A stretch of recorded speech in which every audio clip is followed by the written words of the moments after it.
NoSpinNewsSource.com. Audience edition of Hannity as we focus on the state of emergency that is currently facing the Obama administration. Now, the national security implications of the White House leak scandal cannot be overstated.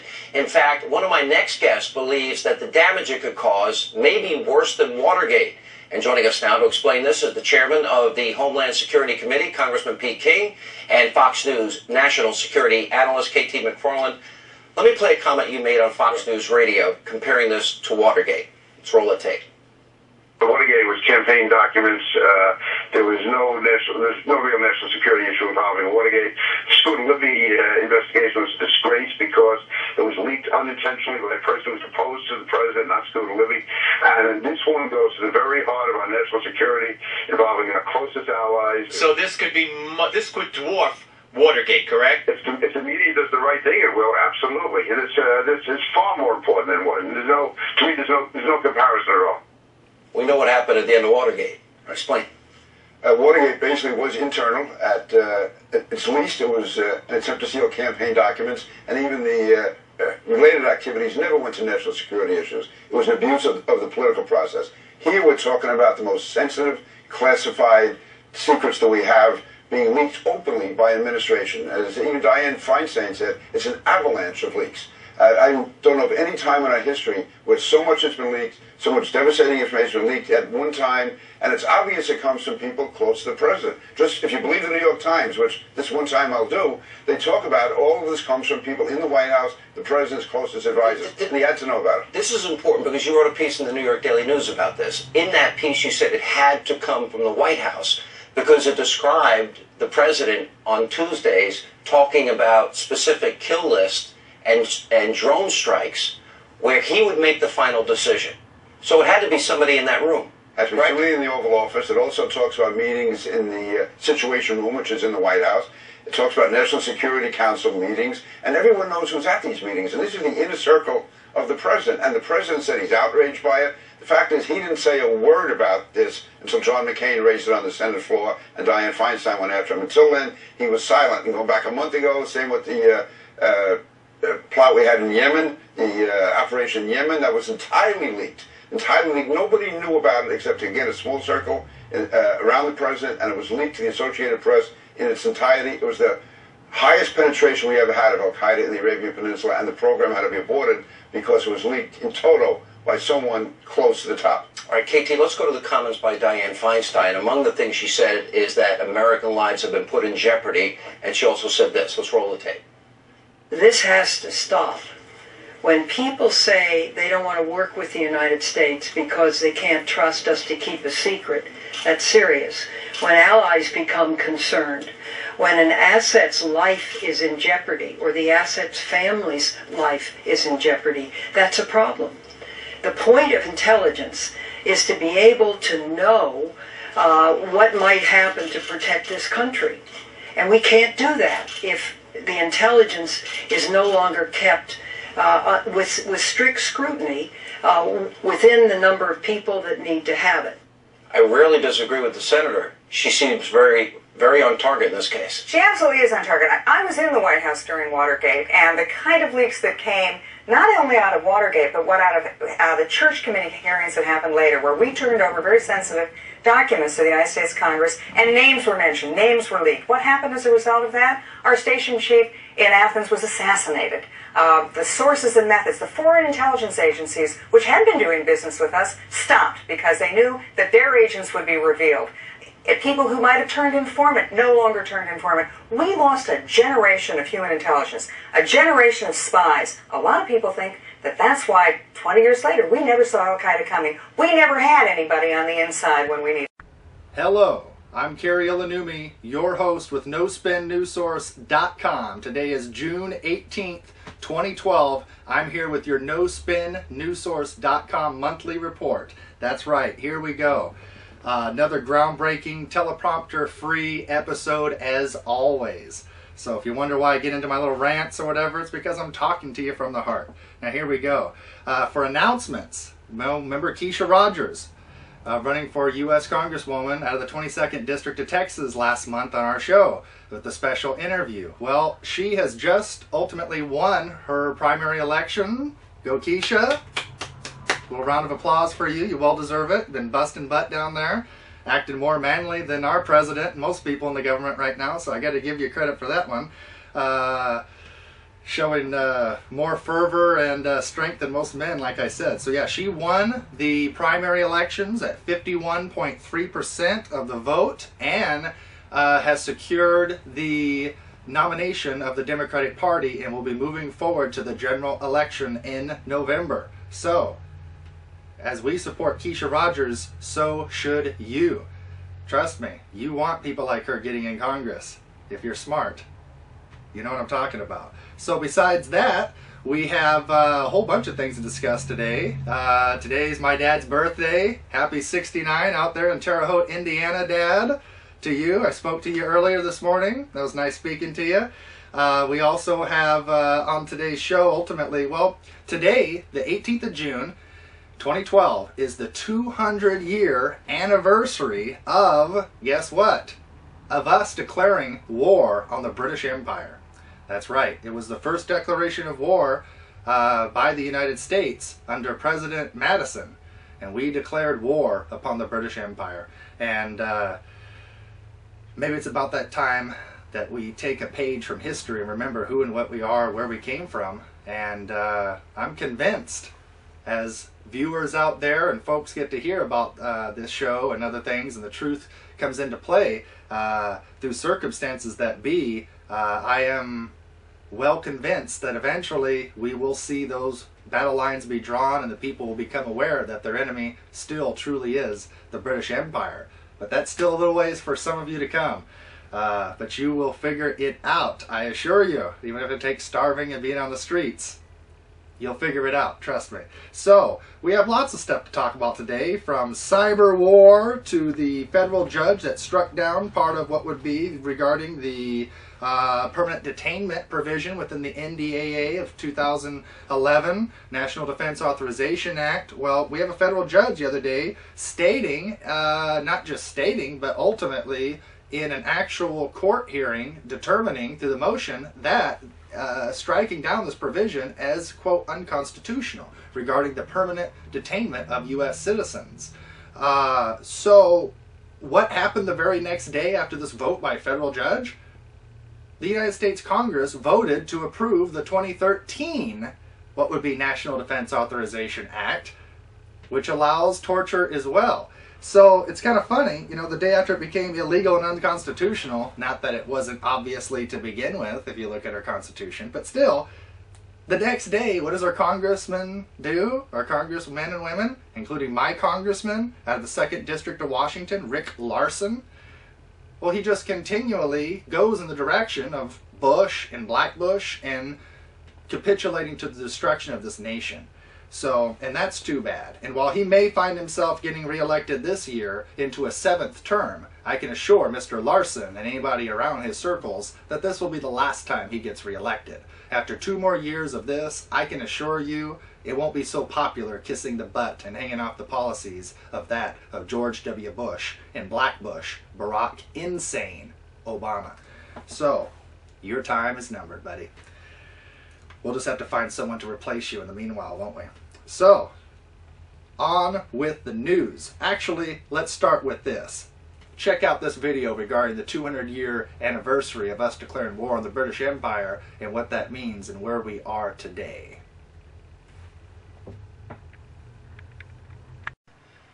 "200 years ago today, President James Madison signed the first declaration of war to be issued in American history. The document asserted that war be and is hereby declared to exist between the United Kingdom and the United States, and that the President of the United States is hereby authorized to use the whole land and naval force of the United States to carry the same into effect. Thus began the War of 1812, in the course of which the British Army occupied Washington, D.C., and burned several government buildings, including the Capitol and the Executive Mansion.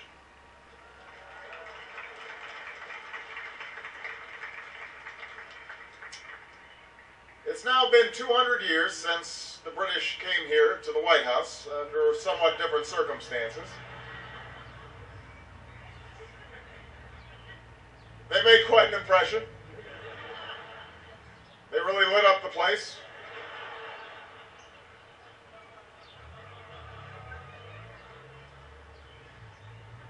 But we moved on. And today, like so many presidents and prime ministers before us, we meet to reaffirm one of the greatest alliances the world has ever known. This visit is also an opportunity to reciprocate the extraordinary and gracious hospitality shown to us by Her Majesty Queen Elizabeth, by David and Samantha, and by the British people during our visit to London last year. And we are proud that this visit comes as Her Majesty begins her Diamond Jubilee, celebrating 60 extraordinary years on the British throne.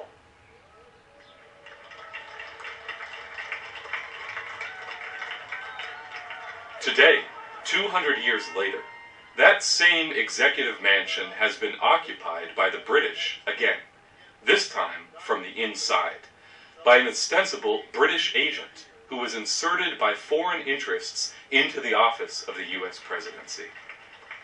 Since his usurpation of the White House in January of 2009, Barack Obama has made it ever increasingly clear that his interest is not that of the citizens of the United States, but rather that he takes his orders from the historic enemy of our republic, from none other than the British royal family itself. I will say that he must indeed have a blind soul who cannot see that some great purpose and design is being worked out here below, of which we have the honor to be the faithful servants. And so I'd like to propose a toast.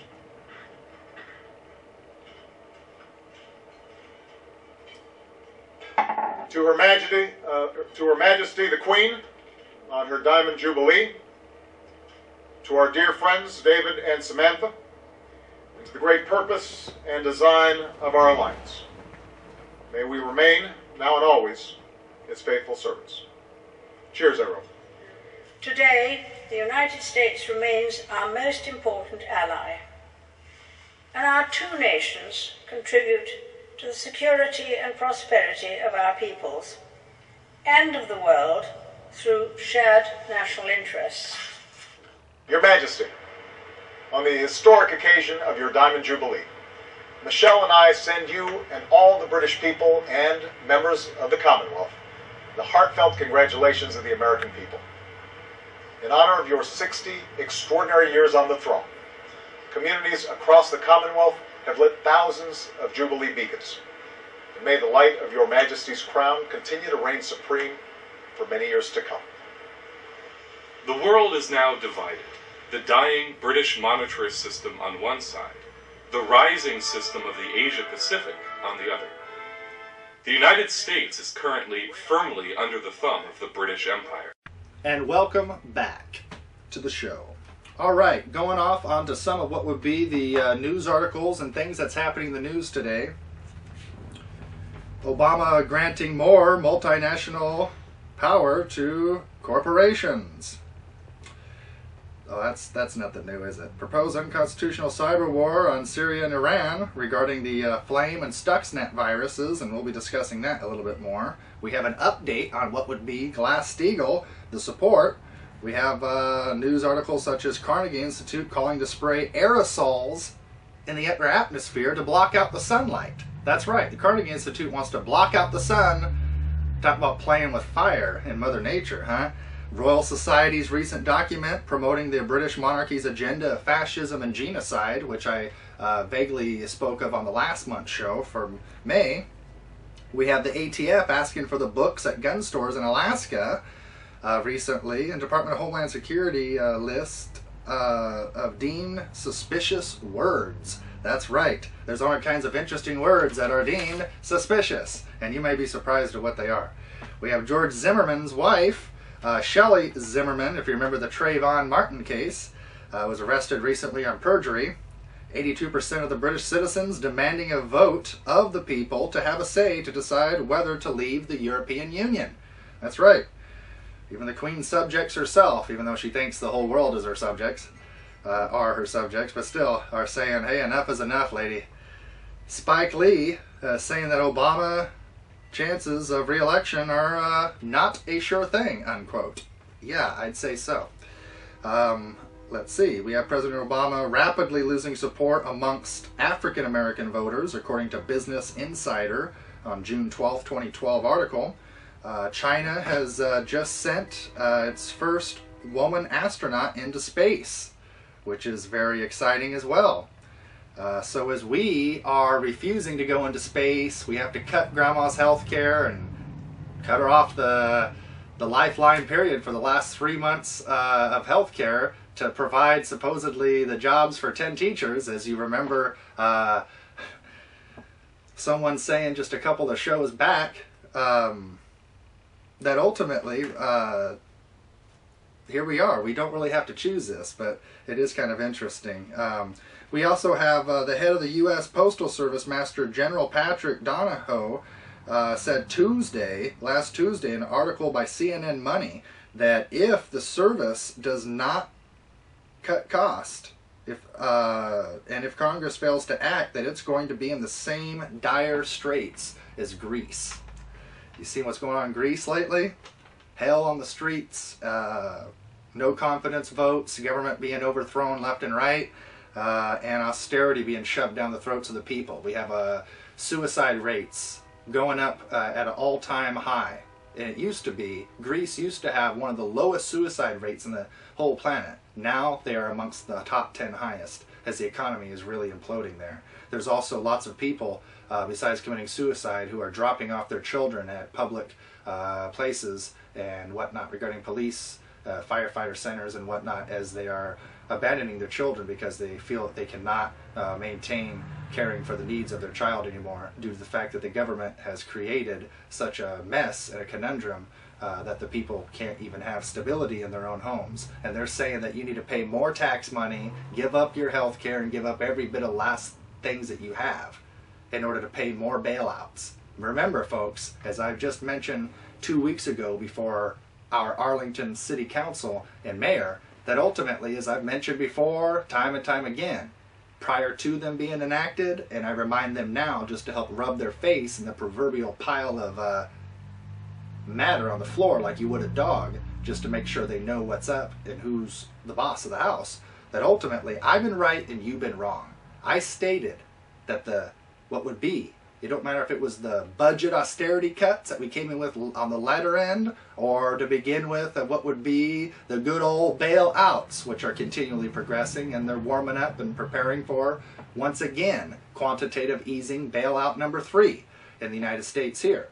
So the stuff I stated would never work. It hasn't worked. It's not working. It's only working to destroy our nation. And here we go.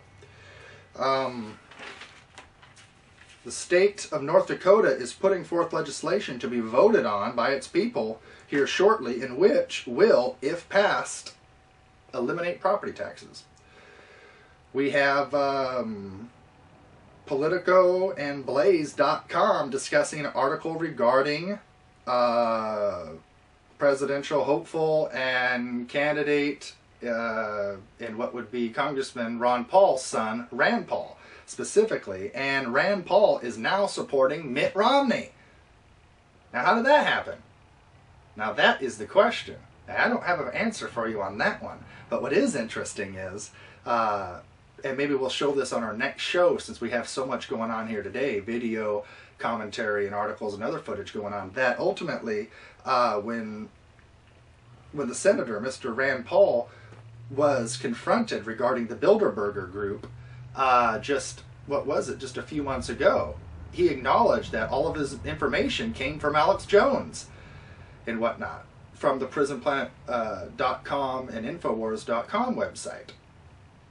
And recently, after acknowledging that these individuals of the Bilderberger Group are not in the interest of the nation states, They're big money pullers that are in the interest of themselves, even though they pretend as they set policy that's in the interest of the nation states that we know otherwise and whatnot. And he acknowledged that. But recently, when he was confronted once again by Rudkowski, that ultimately he just ignored all the questioning, would not comment regarding the Bilderbergers, and also when asked specifically about his endorsement for Mitt Romney and how it throws a blow to all of the constitutional principles that his dad, Ron Paul, the libertarian, has set forth, as he ultimately threw a blow and has went against ultimately the coattail that helped drive him into success in office himself. As he rode his dad's coattail success, being the libertarian, he's now on what side of the line? I mean, this is one of the quickest flip-flops in history, folks, that I've seen. Someone who's somewhat going in the direction of the people, constitutional, Rand Paul, has been against these unconstitutional wars, talking about Libya was illegal, this and that, is now voted upon sanctions on Iran and Syria. It is pushing forth with that. So when he's pulling a switch hit, a 180. I don't know if there's some backroom deals for perhaps a VP position, vice president, or warm him up for something potentially 4 years from now. Bribes, threats, some dirt they have on him from the past. Whatever it is, these folks are very effective, and now he is gone with the wind. So, here we go. We have Iran's Navy recently helped out a U.S. flag cargo ship that was attacked by pirates off of the United Arab Emirates coast, according to the vessel's owner, Maersk Line Limited. Former Governor of Navy SEAL Jesse Ventura has filed a lawsuit against another Navy SEAL, which is much younger than him, for his official story of supposedly punching out the governor in a bar a while back, which was proven to be false by the owner of the bar himself along with other people. So you have someone that's trying to get rich over the guy that punched out the governor, the body, the Jesse Ventura, and whatnot, but we're finding out that it's all fabricated and just a hoax. So, and what would be the officials within the Navy right now, superiors and whatnot, came to former Jesse Ventura and stated, we want you to pursue this and sue this guy. And not because Jesse needs the money or whatnot, but it's about principle. And some people in the military are tired of folks like this pipsqueak making a killing and trying to make millions of dollars off of fabricating stories regarding the military and whatnot, and bringing a bunch of people and the establishment down with it to their level. Now we have a U.S. A government drone, spy drone, just crashed a few days ago in Maryland. That's right, these things are crashing. They're not safe.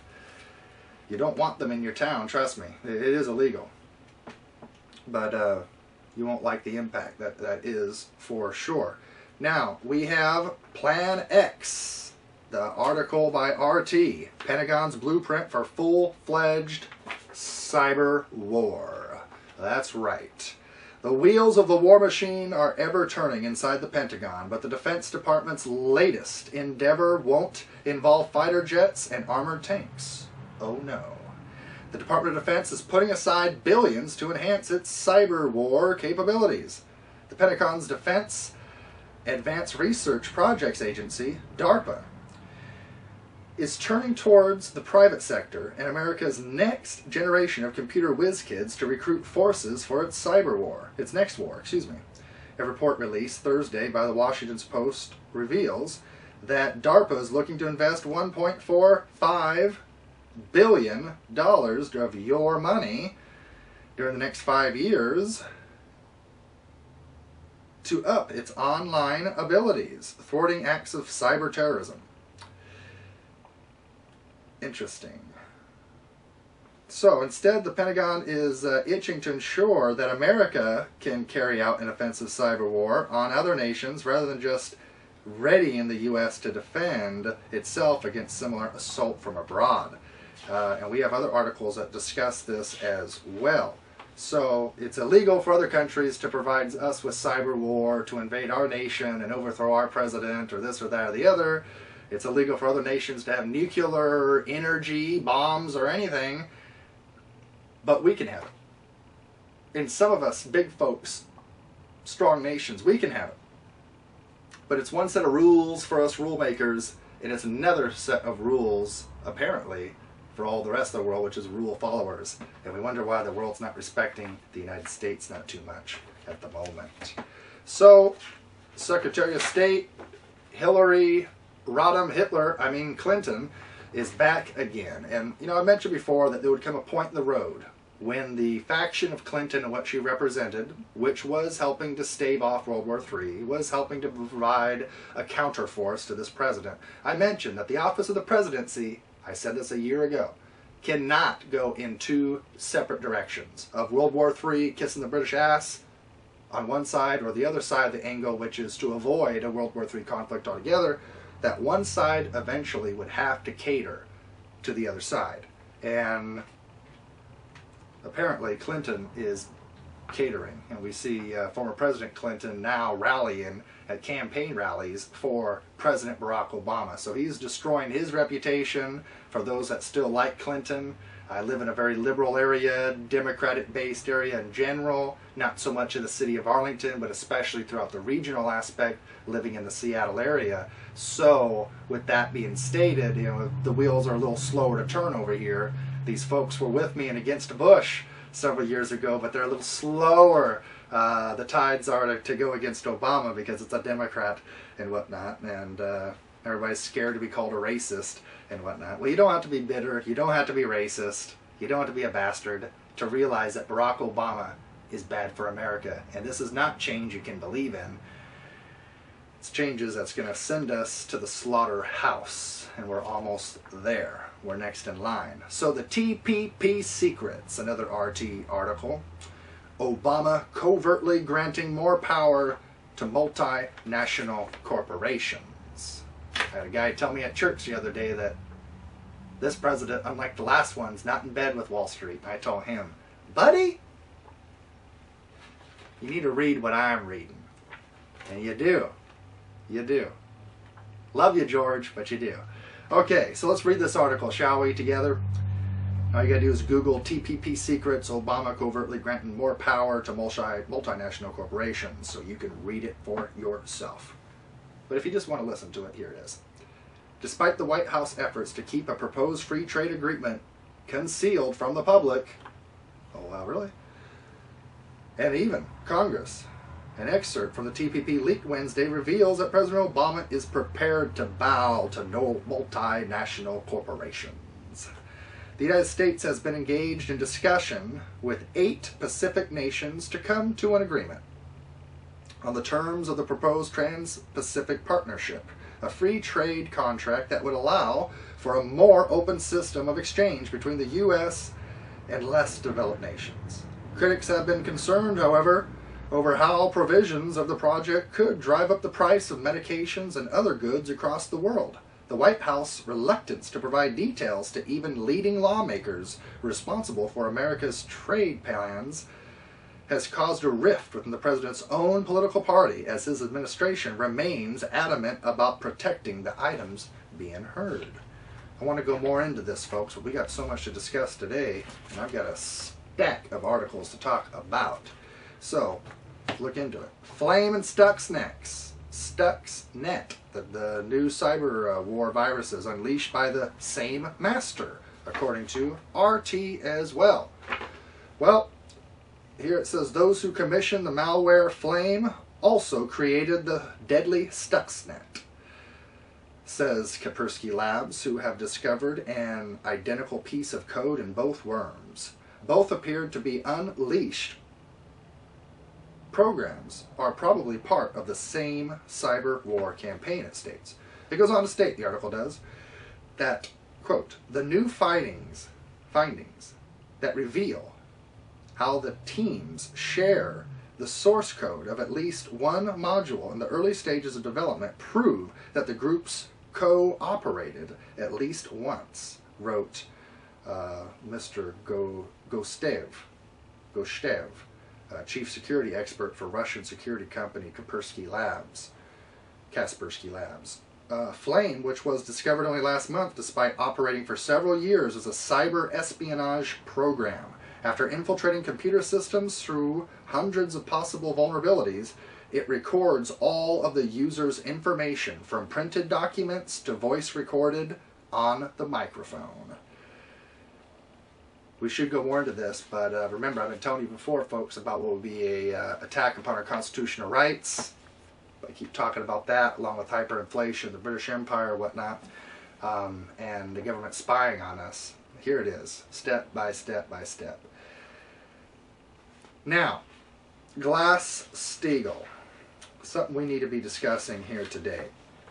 Well, we have Forbes, that's right, Forbes.com, saying it's time to return to Franklin Roosevelt's Glass-Steagall Act of 1933 to separate the BS, phony financial derivatives banking scam from real commercial banking, chartered banking upon the United States. This keeps stores at the shelves stocked, credit for the farmer and businesses there and available, credit for infrastructure and science driver and expanding into the universe that be. The credit's there. It exists within our Constitution. And it starts with the impeachment of this president due to the fact that he will not be presidential and has already declared that he will fight against the implementation of the reenactment of Glass-Steagall. So we have to get rid of President Obama. Flush him like feces now while you still can. Step 2 is a return to Glass-Steagall, which separates the BS money from the real money. It's a firewall. But that step 2 won't be good enough within itself either. We have to go further and bring back the credit system, the national bank, as inherent and explicitly discussed in the fundamental piece, centerpiece on the table of what our Constitution is premised upon, our great nation. So if you say you love the United States and the Constitution, then you love Glass-Steagall and the national bank. If you say you don't, then you really don't. So bring back Glass-Steagall. I'm for it. Forbes is for it. We got 63 congressional members, men and women, that have signed on to it as well.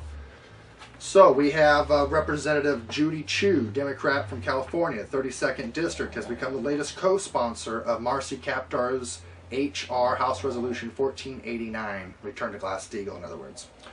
Making her the, excuse me, see, I'm getting behind on the news. I said 63. This is our 65th. 65th, what would be, excuse me there, got a little something caught in my throat, congressional co-sponsor. So here we are. In Utah, Dan Lingenquist, which is a Tea Party-backed Republican, challenging Senator Orrin Hatch of Utah, as I mentioned, in the GOP primary, said that he supports reinstating Glass-Steagall in a town hall meeting on Saturday in Provo. Which is interesting is Mr. Lindquist is a former consultant for Bain Capital and was asked, aren't you in favor of Glass-Steagall? Aren't you in favor of reinstating Glass-Steagall? He answered, quote, I am in favor of reinstituting Glass-Steagall. He said, quote, I'd reinstate Glass-Steagall. We'd put the firewall back up between investment banks and deposit banks, unquote. So yeah, we have Rich Efters, a columnist for the Enumclaw Washington Courier Herald, has called for a reinstatement of Glass-Steagall as well, along with other individuals. We need Glass-Steagall. It don't matter what anybody else says about it. We have to go back to Glass-Steagall. We have to wake up in different ways, folks. Wake up and smell the coffee and be here in reality as we are having to do. So it's that time, everybody. So the Carnegie Institute has been calling for spraying aerosols to block the sun, as I mentioned before. And I'm laughing, but I'm not laughing because I think that's funny. I'm laughing at something in the background, which I won't tell you. So anyway, the Carnegie Institute for Science proposal to spray aerosol particles in the upper atmosphere to block out the sun and, quote, tackle global warming, unquote, would turn sunny blue skies into a hazy white, a process that many contend has already taken place via the chemtrails phenomenon. So and I'm not going to go much into this either, we have folks out there trying to bring down the world's population to that of approximately 1 billion people. And that's the only way the British Empire can maintain its hegemonic grasp and control over the world. That's the only way they can maintain and whatnot, is if they bring down the world's population. It's a complicated matter, but that's how it is. And they cannot succeed without killing most of us off. So hopefully before we begin to see a world's reduction in the population and a breakdown of civilization across the boards, across the planet, I'm hoping folks before that point will realize this is what we got to do and rally behind true leaders in society. And it's not just me or this person or that person. We have to bring in policies to every city council, to every state government, to all the federal branches. So we have a lot of people to get rid of out of office, to vote out, to impeach, and to replace. Now the NDAA is considered unconstitutional according to a federal judge, which bans Obama's indefinite detaining of Americans, as I mentioned earlier. So, what would be federal judge Catherine B. Forrest has answered a request by the U.S. President last month to more carefully explain a May 16th ruling made in a Southern District Court of New York. And it goes on to state, quote, in the face of what could be indeterminate military detention, due process requires more, quote. And the judge goes on from there. So we have judges stating that the president is out of line and unconstitutional regarding his actions. And yet he still continues to move on. Now we also have a factor on the White House leaks. Our intel is showing thus far that the White House leaks didn't come from anybody else but Obama himself. Now, I believe we just entered the Watergate moment of not Richard Nixon, but of this president. So if Libya, the NDAA, the Health Care Act, and if all this other stuff wasn't enough in your face, this is going to topple and send things over the mark, because this president stated, "No one in my White House," unquote, leaked this information. So he made two mistakes there. The biggest one, well, I'll start with the second one. The second one was he did something that no other president in history that I'm aware of did, and that is call it, quote, my White House. Now remember, I've been saying he's a dictator for quite some time. The comments that he makes, and I've been saying how he's a puppet hanging off the butt of the Queen, as she is controlling this nation right now, the Queen of England. And people find that hard to believe too, but then they go back to my April show where he gives a toast and states, and I've got it here again today, is a flashback moment of the past for those of you who conveniently forget certain factors, or perhaps are avoiding the April show so you don't have to see it. You're going to see it this time, buddy. That ultimately we shall know who's loyal to who, who's running the nation, so on and so forth. So we're at this point where he made the comment, his White House, my White House, unquote. And two, which was the real mistake he made, is that he said and stated clearly that no one in his White House leaked that information. So he placed himself into a predicament that, unlike other situations like Lewis, Scooter Libby, and this and that, there won't be a fall guy this time. There won't be like typical, which is an underling of mine that takes the raps, goes to prison or whatever, and we keep going, the good old boys. This time, there is no comfort. There is no barrier of protection there. There is no buffer zone, because he stated no one in his White House released the leaks. So here we go. So besides the birther and other topics, you've heard the saying, when it rains, it pours. There's a storm coming down on this president that's going to make something out of Indiana or Tennessee look like a few dribbles of rain coming down on an evening in Seattle, let me assure you. And anybody that's been out in the Midwest knows you guys get some killer storms out there, besides tornadoes and all that. Anyway, Democrats block John McCain's resolution on a special counsel for the leaks. Now, this is interesting. I'm no John McCain fan. Let's get that one straight. He's a flip-flopper like most of these idiots are. But even when he proposed legislation calling for Attorney General Eric Holder to introduce an outside special counsel to investigate a number of recent military and intelligence leaks, which have compromised actual United States national security. That's right. Yeah. Ultimately, to sum that up, that he's been voted down. Ultimately, so we have and then one of the people that helped support that as well, that was against what would be a special counsel to be enacted, was our Congressman Rick Larsen as well. So you have to wonder about these people. I mean, at some point, you know, when you don't have proof, you have to wonder if they're ignorant. But after so long, and when you have a law, it don't matter if you like John McCain or not, and I don't, clearly. I didn't vote for him 4 years ago, nor did I vote for Barack, insane, change you can believe in, supposedly Obama. That you would think that these folks, even if they're dumb, would support a legislation that says, hey, let's find out who leaked this information. Let's do this and that. And if people like Rick Larsen really believed his boy, Democrat, Barack Obama, if he really believed he was innocent, then wouldn't somebody like Congressman Rick Larsen and his colleagues support an investigation like this? Wouldn't they? Because supporting this investigation would only prove his innocence if he was innocent. But perhaps someone's afraid that we're going to find something else that isn't so nice to see in the closet. All right, the NRA backed law spells out when Indiana's may fire upon police. We have a Bloomberg article. I talked about some of these variables in the past when it first broke, the story did. And now the bill has actually been signed, and here we go. That they have now passed a law in Indiana regarding, which amended the so-called 2006 Castle Doctrine, which allows a deadly force to stop illegal entry into a home or car.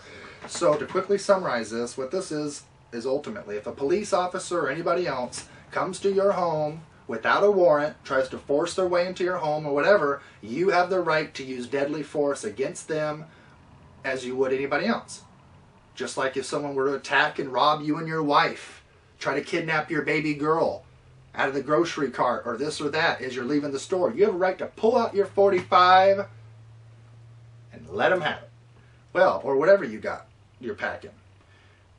Well, while many police officers in Indiana don't like this law, that ultimately this just puts them on the same playing field and level as the rest of us, which means if you do something that's wrong, you go into someone's home, if you got the badge on or not, if you don't do it legally and without a warrant, you're risking your life and you're putting it into the hands of whoever's home and God himself that you're going into. So some people would say this is a good law. Some people would say it's a bad law. For those that say it's a bad law, they say, you know, people's just going to start shooting cops left and right. Well, I don't recommend we shoot anybody without a reason.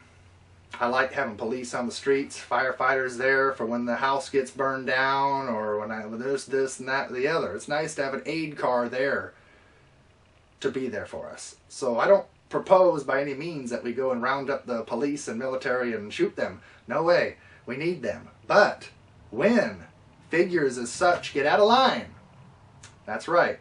And it gets to the point where we can't pay our own way through life because of hyperinflation, the economy going down. We have a president passing laws that's dictatorial, unconstitutional, according to federal judges, according to Mr. Hadian, a man running for what would be governor here in the state of Washington that I correlated with in a recent email. And I will be having on my show for July as a special guest. Ultimately, and I have to say that Republican Mr. Hadian,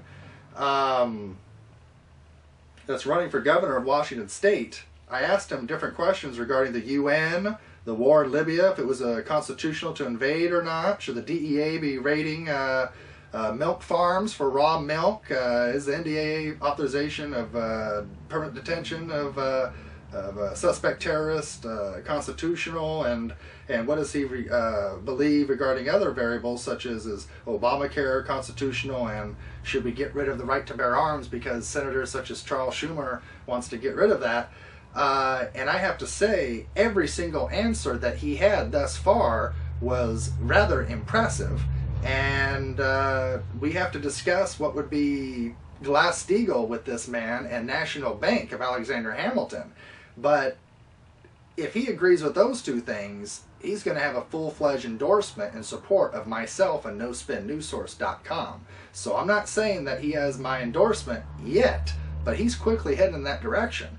And I'm actually rather excited and delighted to be speaking with this gentleman here in a Skype interview over the next couple of weeks. So, moving onward. The source report, Obama campaign began desperate leaks. To finish up the leaks topic here today. A senior U.S. intelligence official, according to a LaRouche article here from 6/12/2012, ultimately discussed that a senior U.S. intelligence official with close ties to the top Democratic Party and White House personnel provided the following assessment of the ongoing scandal involving leaks of the classified material to the New York Times and other news outlets to bolster President Obama's credentials as being a tough on terrorism leader. The source confirmed that at least 8 U.S. intelligence community case officers have provided assessments to the House Intelligence Committee on the magnitude of the damage done by the series of recent leaks. The source traced the origin of leaks campaign to the mounting desperation of the Obama campaign over the past months as Obama's lead amongst women voters eroded after his same-sex marriage statements and his attacks on Mitt Romney over the tenure as a CEO of Bain Capital badly backfired. According to the source, at that point, the Obama campaign operatives concluded that they could not just attack Romney. They had to promote President Obama's accomplishments. Okay. The only area where they could actually tout any leaked,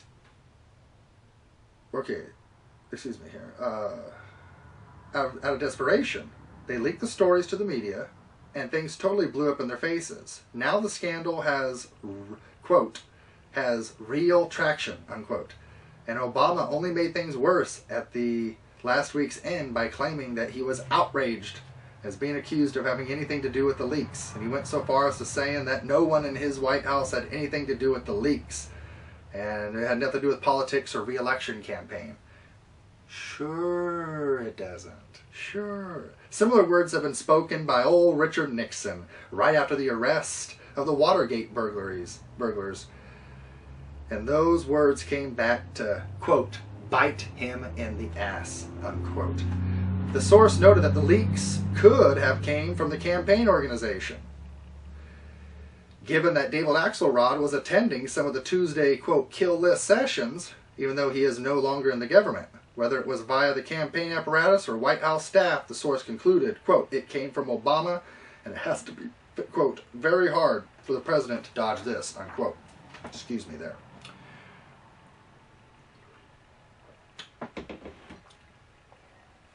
National Security Advisor Tom Donilon is the leaker-in-chief, says Pat Caddell. And we'll end the leaks there. We got more articles and stuff on that.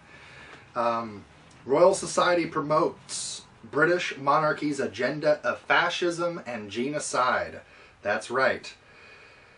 And some of the points here that it goes on to on the report discuss a human population and consumption are having a worrying impact on the planet. The planet's resources are finite, although every model they cite is, for proof, is, even by their own admission, totally flawed. See, we have we have some very interesting factors and whatnot here. They're calling for a major world reduction of the population, as I've mentioned before, time and time again, press release by Executive Intelligence Review regarding the Royal Society promotes British monarchy's agenda of fascism and genocide. Read it.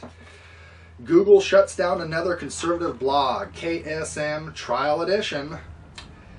The New York Conservative was a blog hosted by Google Blogger.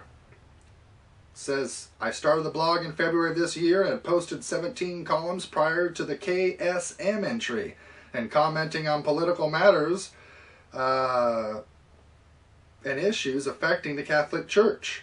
I would post most of my entries on Facebook and occasionally would email a link to friends or others interested in other interested parties. I received no complaints about the blog whatsoever. However, a few hours after Secure America now linked to the New York Conservative, I received an email, no reply possible, from Google Blogger informing me that New York Conservative have been deleted.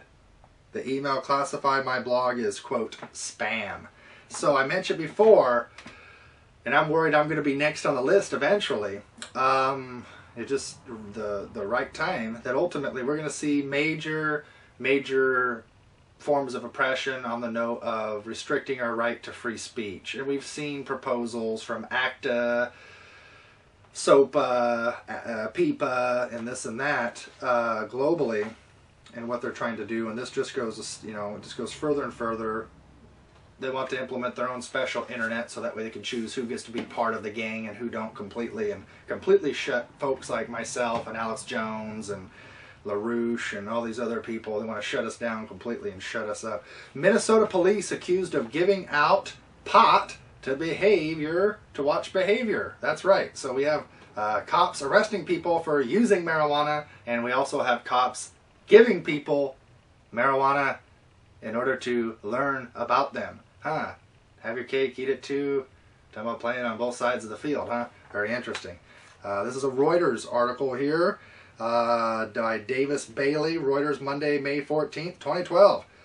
A Minnesota training program that teaches police how to identify drug-impaired drivers is under fire following allegations that a participating officer gave marijuana to a test. All right, sorry about that, folks. We had some technical malfunctioning issues there. So in this article, and we're running out of time so fast, I hate the fact we're in a time crunch here, that ultimately the allegations leveled by another officer in the program followed reports from anti-Wall Street demonstrators that police plucked Occupy Minneapolis members from a plaza in downtown Minneapolis for the training, gave them marijuana, and watched them use drugs. Forrest Oliver, an Occupy protester, testified at a Minneapolis City Council committee hearing on May 2nd that he went with police to a training site voluntarily on several occasions. He says, quote, "They gave me a full bag of weed and they gave me a pipe to smoke it out of," unquote.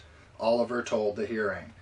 I want to go on and on about this a little bit more, but like I said, we got a stack of articles and we still have more things coming up, video commentaries and things for you to see as well, and on that topic.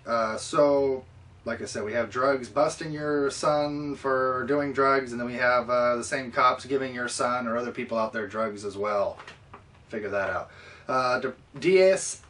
DHS, Department of Homeland Security, considers collecting DNA from kids. DEA and U.S. Marshals already do, and they do, technically. The DEA and U.S. Marshals, if you commit a felony or this or that. U.S. Immigration and Customs Enforcement, which is ICE. Yeah, this is interesting. This shows that the Freedom of Information Act requests show the Department of Homeland Security is considering collecting DNA from kids on ages 14 on up and is expanding its regulations to allow collection from kids even younger than that. It's always in the name of security and peace, love and harmony. It's why they want everything and knowledge about you. It's why they want to spy on your hard drive and this and that and the other. All right, Congress still okay with indefinite detention and torture of Americans. I mentioned that earlier. Our U.S. House of Representatives voted in favor to support the 2013 National Defense Authorization Act. Also, speaking of that, here's another variable of the NDAA of 2013 that Congress approved: domestic deceptive propaganda. So they are prepared to roll out propaganda on the United States citizens. Now this is what they're saying, they're prepared to do this. Now what's funny is this, folks, when you hear so-called conspiracy theorists, or more like factualists as myself, discussing in the past of the propaganda, the brainwashing, and this and that that's been happening, and people thought that was idiot. I was an idiot. I was out there, over the top, conspiracy theorist, what have you. But when you have the United States government now passing in your face laws that directly call and state that they could torture you, that they could use brainwashing on you, they could put you in a special re-education camp, as we spoke about on the last episode, when it's to the point to where the British aren't hiding it anymore. See, a few years ago, they would have said I was a liar and that they weren't trying to reduce the world's population. At least if you would have asked the average folk and around those circles. They wouldn't just flat out admit it. I mean, the information was there, but it was a lot harder to dig through and get to without going through more eternal type documents and stuff. But now, when it gets to that point in the road, when it's just, bam, slap upside your face, we're going to torture you. We're going to re-educate you, brainwash you. We're going to use deceptive, domesticated propaganda on you. When they're saying, when it's now the law, kind of makes you think perhaps I've been right the whole time, huh? And now it's just getting to the point to where the knowledge is so far out there and the evidence is so far there that even they have to acknowledge it. Here's the article. Look it up. Now, we have people calling upon a barcode. Barcode everyone at birth is the BBC article. Good old British. Each week, a global thinker from words of philosophy, science, psychology, or other variables, art, is given a minute to put forward a radical, inspiring, or controversial idea, no matter how improbable that it would be. That they believe that it would change the world. And this week's science fiction writer, Elizabeth Moon, argues that everyone should be given a barcode at birth. She says, quote, "If I were Empress of the universe, I would insist on every individual having a unique ID permanently attached.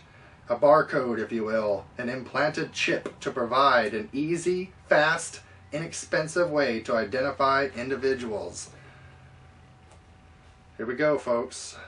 Barcode everyone at birth. It's coming. Here it comes. PepsiCo, remember we talked about them using aborted fetal cells in their flavor research. Well, according to this article, they have had the pressure put on them by pro-life leaders, and we've won a victory. And ultimately, according to this article, that the CEO of Pepsi is stating that they are not going to use this line of derived cells in its partnership, the company in which had linked a 4-year, $30 million contract for so-called flavor research. They're saying that they're going to back off of that, but a lot of times we see government or companies say when the heat gets put on, oh, don't worry, we're going to stop that. But just because they say they're going to doesn't necessarily mean they'll follow through. But trust me, we'll be on the case. Court rules that Google NSA spy ties can remain secret. Now, I mentioned before, look into who created Google and the NSA ties to it. I mentioned this a few shows ago, a few episodes back.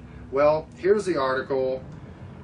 If we only had so much time to record today, if that wasn't the factor, I'd like to go more into this. But just Google in this article, which is a USA Today article.com. Okay, that just Google court rules that Google NSA spy ties can remain secret. That's what you got to do.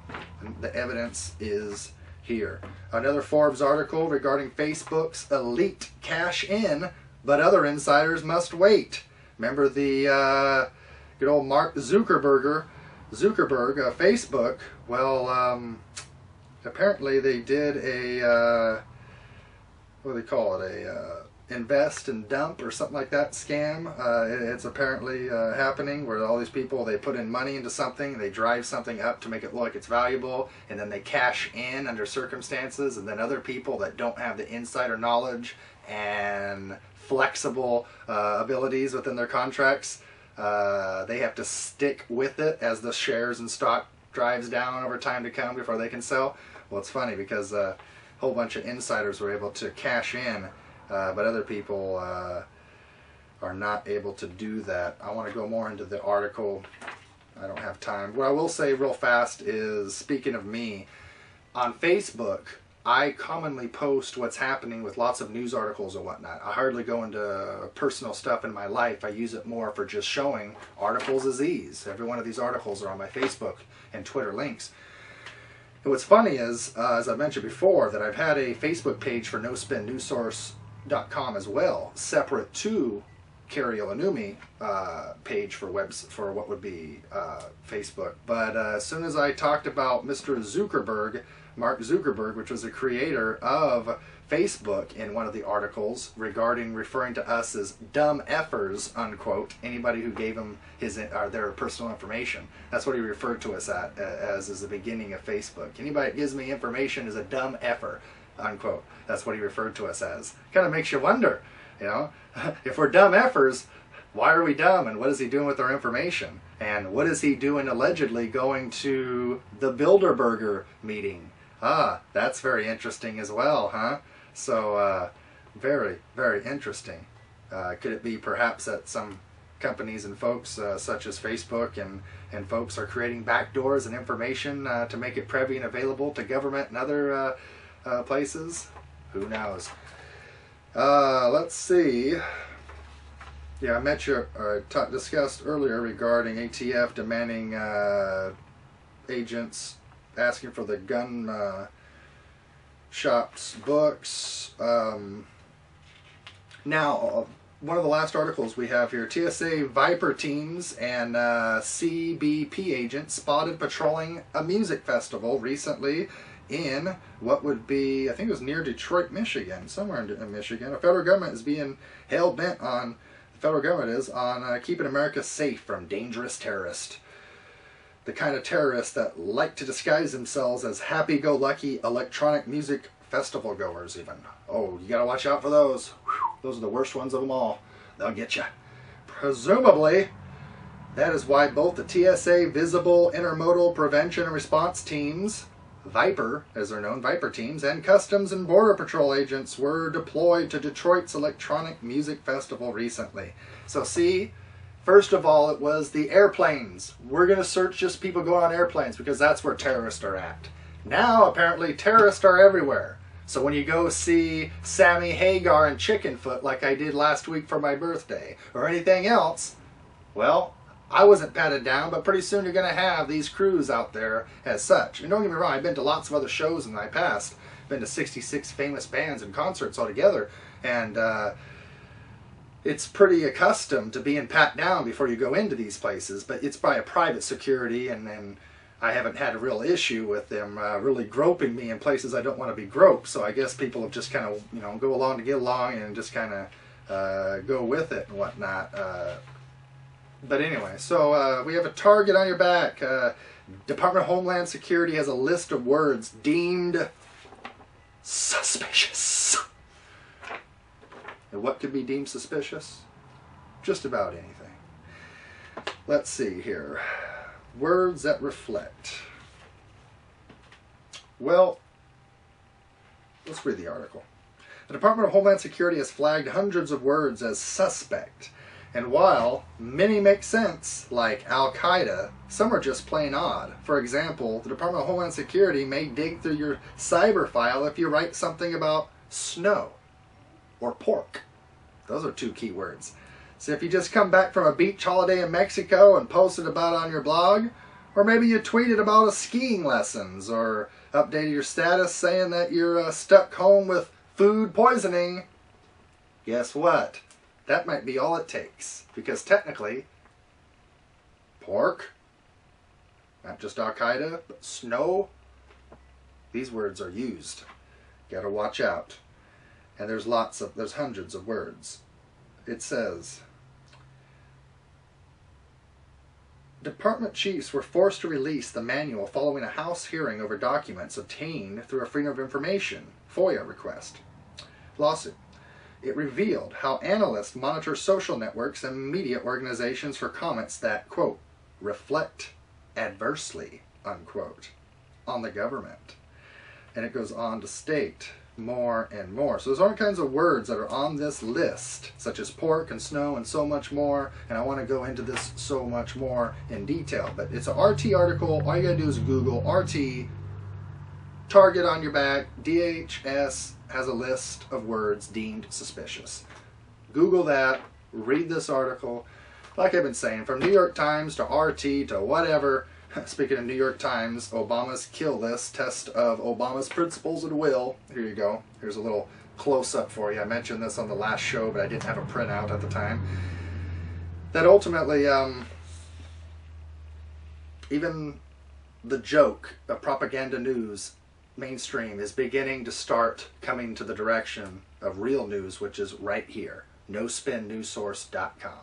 We had a nice progress report for you last month. We have an official t-shirt that's out now as well. We'll be showing next month on the official, what would be July 11th edition for the 1-year anniversary of NoSpinNewsSource.com monthly reports starting next month. Now, one of the last things that we have for you today, and we'd like you to watch, and people's been asking me through email and on the streets and been bringing up in different various forums, is the issue of the eligibility of our president and regarding his birth certificate. Is he from the United States? Is he not? Well, the evidence is showing that he's not, folks. Simple as that. This is a controversial issue. Some people have told me, Kari, don't touch the birther issue. Just stick with certain things and don't go there. This could hurt you. Well, I'm not worried about getting hurt. I'm more worried about telling you what you want to hear and you end up getting hurt in the end because I lie and deceive you. I'm more worried about that. So I'm not going to lie and deceive you. I'm going to tell you reality. And from what I see, the evidence is mounting that this president is not American. And no matter where he's from, you can see he's not American within his within the policies of the United States. He's no more American than Bush was. Not saying Bush was born outside the country, but just in policy matters, he's obviously not very American. So with the last video we have for you today, which is a 35-minute long interview, Jerome Corsi on the New York Governor's show recently regarding the birth certificate, and discuss some of these variables very much in depth with the nitty-gritty fine details, tooth and comb, regarding Sheriff Arpaio's posse, cold case posse, and the turnout of the investigation of the evidence that have came out and forward. And this is the thing, folks. People have said it's un-American to discuss this. Well, I'm here to say it's un-American when we can't have a real adult conversation. It don't matter what we're talking about. It don't matter what it is. Anytime someone has their opinion, cloud the issue and say, oh, don't even talk about that. You can't say that about a president. That's not right. Why can't I? Who and what have we become when I'm the asshole and the bad guy to even talk about this? And what does that say about you, the people? What does that say about you? For those folks that have laughed and scoffed, that said bailouts, cutting grandma's health care and life off is going to be the answer, austerity, and we're still here stuck in this mess, getting deeper. We haven't even hit the 10% mark yet of the blowout of this economy. But I can assure you, folks, over the next few months to come, not just Obama's world is going to be in for a world of hurt. You're going to find out just how dark and deep Obama's secrets go. It's going to become mainstream news. The stuff I've been discussing since last fall are going to be in your face, as they're beginning to from New York Times and other articles through time. So with that being stated, check out the birth certificate issue with Mr. Jerome Corsi right here on the show. And besides that, remember, there are folks in this country within the military and government that are trying to fight against this establishment, including the U.S. Joint Chiefs of Staff mobilized to stop World War III. But we have only a certain amount of time before this wonderful window of opportunity shuts. Once this shuts and things really begin to roll downhill, it's going to go so fast, so hardcore, It's going to take a lot more than impeachment and Glass-Steagall to stave off what's coming down. So, watch Europe, as I've mentioned before, because what happens in Europe is going to happen here. We're connected to the same British imperial system of rule. Simple as that.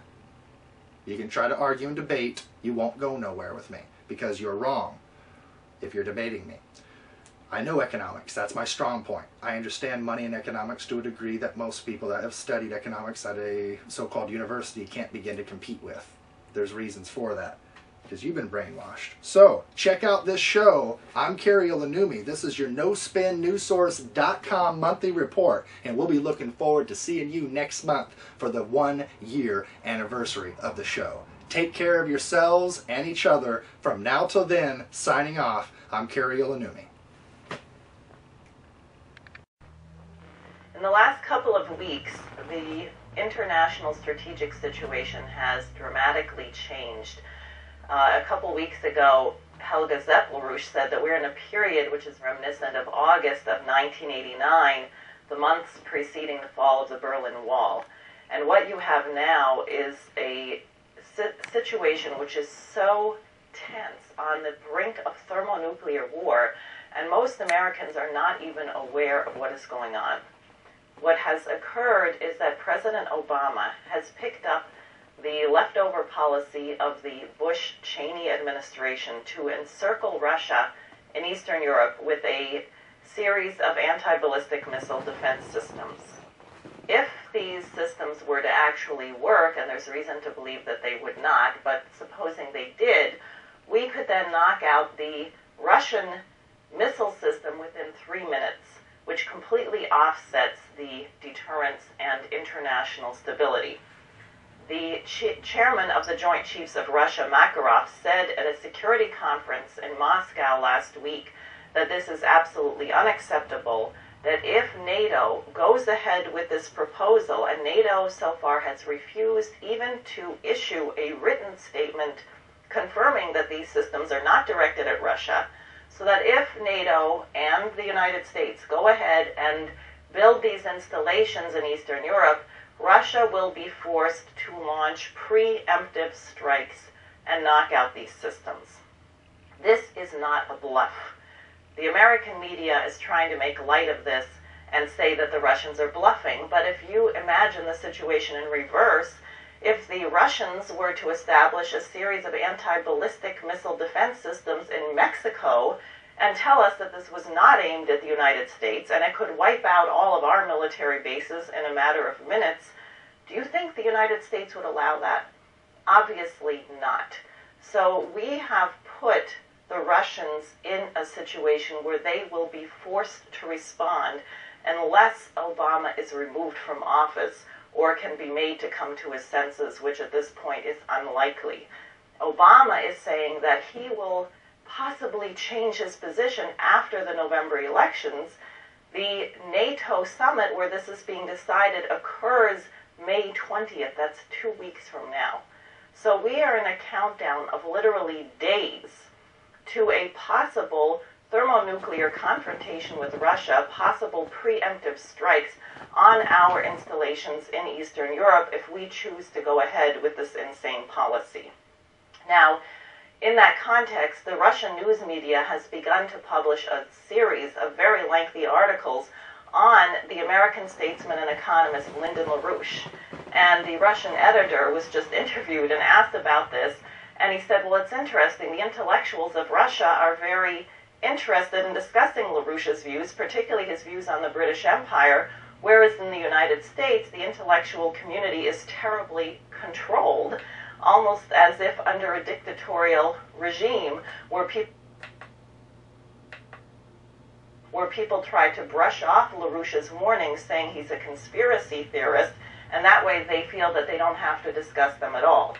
Now, despite these and other facts, Susan Rice and those on the British side are still pushing for sanctions and military intervention that must be stopped at all costs right now, because this has nothing to do with a particular situation in Syria as such.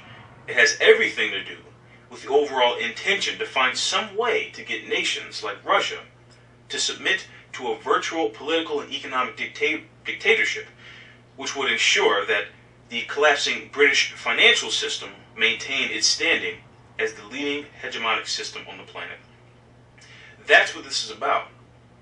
And that is, whether Barack Obama knows it or not, what he has committed himself to ever since he set foot in the Oval Office.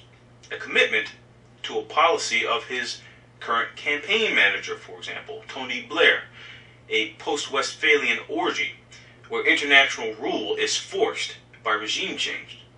And this has been increasingly the policy since the illegal humanitarian intervention that occurred in Libya. Around that same time, last year, it was revealed that President Obama was also building a comprehensive kill list, which coincided with the passage of the NDAA, giving the president power to sign off on the killing of American citizens as he sees fit. In fact, according to a March 29th New York Times article, the role Obama has insisted on personally approving every new name on the expanded kill list. And according to Obama's National Security Advisor Thomas E. Donnelly, he's determined that he will make these decisions about how far and wide these operations will go. His view is that he's responsible for the position of the United States in the world. He's determined to keep the tether pretty short. In interviews with the New York Times, 36 of Obama's current and former advisors described Mr. Obama's evolution since taking on this role without precedent in presidential history. What is also unprecedented is Obama's inauguration of cyber weapons to target sovereign nations, as in the case of Iran, for example. Despite proclaiming an end to the Bush-era war policy at campaign stumps during the 2008 elections, from his first months in office, Obama has done more to rapidly advance that policy than anyone else. During the summer of 2010, a computer program, now known as Stuxnet, accidentally became public because of a programming error that allowed it to escape Iran's Natanz plant and sent it around the world on the internet. This program was developed by the United States and Israel, but rather than accept embarrassment for this debacle at the very least, Obama, under the pretext of improving America's defenses, secretly ordered increasingly more sophisticated attacks on the computer systems that run Iran's main nuclear enrichment facilities, with the development of cyber weapons called Olympic Games, according to a New York Times article called "Obama Order Sped Up Wave of Cyber Attacks Against Iran." There have also been reports of contemplated attacks against the computers that run air defense systems, including during the NATO-led air attack on Libya last year. But Olympic Games was of an entirely different type of sophistication. This might be the first time the United States has repeatedly used cyber weapons to disrupt another country's infrastructure, achieving with computer code what until then could be accomplished only by bombing a country or sending in agents to plant explosives. Now, between the Syrian escalation this week and Obama's intention being clearly represented by his policies, we have to understand what the stakes are. The policy represented by Obama is a violation of sovereignty, which the Russians have already declared they will not tolerate, all the way up to the nuclear level. Obama must be removed from office to shift the policy orientation of this country away from what Tony Blair and his masters would have now as a policy of illegal wars and a nuclear confrontation with Russia, to a swift shift in policy represented by the LaRouche Pact policy, Glass-Steagall, national banking, and the WAPO. Gerald Salente. Gerald, welcome to the Kaiser Report. Oh, great being here, Max. Okay. Joe, by the way, this is the latest Trends Journal. Here. It's dynamite, as always. Every single edition has got fantastic forecasting and fantastic comments on what's happening in the world today, and people are coming around to your way of thinking on a lot of these issues that are gobbling up our civil space and our banking system. Let me ask you first about MF Global. I see John Corzine is still not behind bars, but he's bundling for Obama, raising funds. Your thoughts? What a surprise. It's the syndicate. That's all it is. And nobody from the syndicate's heads ever roll. Have you seen a head roll since the crash of 2008? All the banking crimes that have been committed? Why should Corzine be any different? Did you see anybody from the Merrill Lynch mob go under? The Goldman Sachs gang? Oh no, $555 million fine, but we don't admit or deny any allegations of wrongdoing. You jaywalk and you get a ticket. Well, let me cut in on it, because there is this incredible double standard of justice now. I mean, before, it was understood that, okay, if you had a lot of money, you had some influence, and you could kind of write your own ticket, get a jail card. But it's gotten absurd these days, where at the top you can steal $1.6 billion, as the Jamie Dimon and John Corzine have done. But on the street level, the penalties for simple crimes are outrageous. People going to jail for 10 years, 5 years, penitentiary for downloading a song, for example. How did they get that huge spread? It's very, historically, have we seen anything as outrageous as this? I think maybe Stalinist Russia or something. Well, you nailed it. Matter of fact, the guy just got busted for stealing a Coke at McDonald's, a $1 soda. And people get busted for selling raw milk. You hit it. Stalinist Russia, but it's really not that. It's more fascist. The merger of state and corporate powers, by definition, is called fascism. And fascism at every level has come to America. Not only on the TSA when you go on an airplane and get felt up, not only the new Supreme Court ruling that if you're not wearing a seatbelt and they arrest you and take you to jail, or you had a drink and they're going to throw you in jail for drinking too much, spread your legs and bend over. Strip searches are now for anybody and everybody. So when you look at the merger of state and corporate powers, it's not something that I'm making up. All my life from a little kid, they told me, you know, this is a capitalist society, and you rise and fall on your own merits, except when you're a member of the White Shoe Boy Club. Then when you go bust, we're going to steal all the money from the people, and then we're going to give it to you. We got a name for it. We're going to call it Too Big to Fail, because you're better than everybody. So nothing happens bad to you. Meanwhile, it's whether it's the United States, Spain, Ireland, Italy, UK, Greece, Portugal, go around the globe. Look, we need more money. We're going to call it austerity measures. So what it is, it's punishing the people at every level, cutting services, cutting pensions, cutting benefits, increasing the retirement age till after you die. Whatever they do, it's hit the little people so that we can keep propping up the top. Is this propaganda? No. Look at the numbers. The gap between the rich and the poor is the widest in the United States and any of the industrialized nations.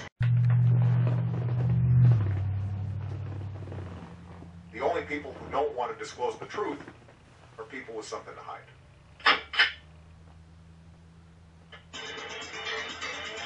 This is a podcast from WOR. Now, it's A Better Road Home. He worked for you in Albany. He's New York's voice. He's your voice. Governor, I'd like to congratulate you on your show. A breath of fresh air.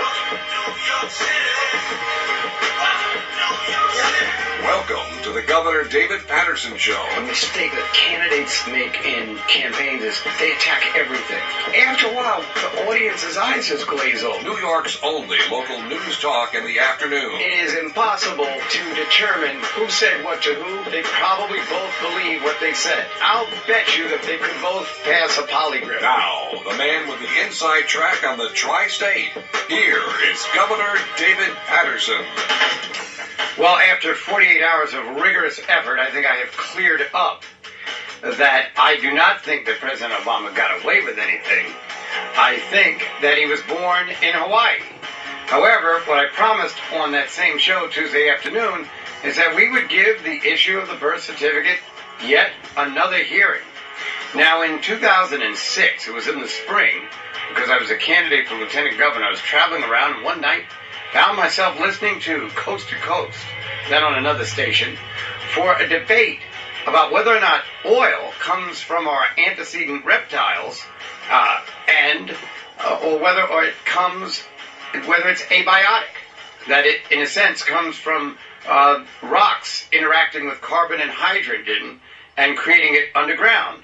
The debaters were a writer by the name of Michael Rubin and our guest, a celebrated author by the name of Jerry Corsi. Jerry, good afternoon.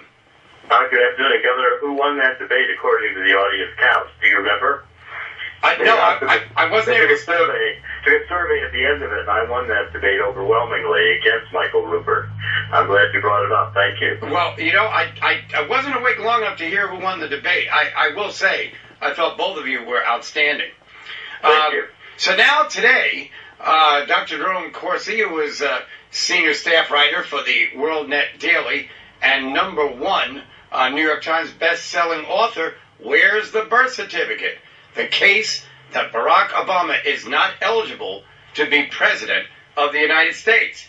And let's get into it right away. Jerry, tell us why.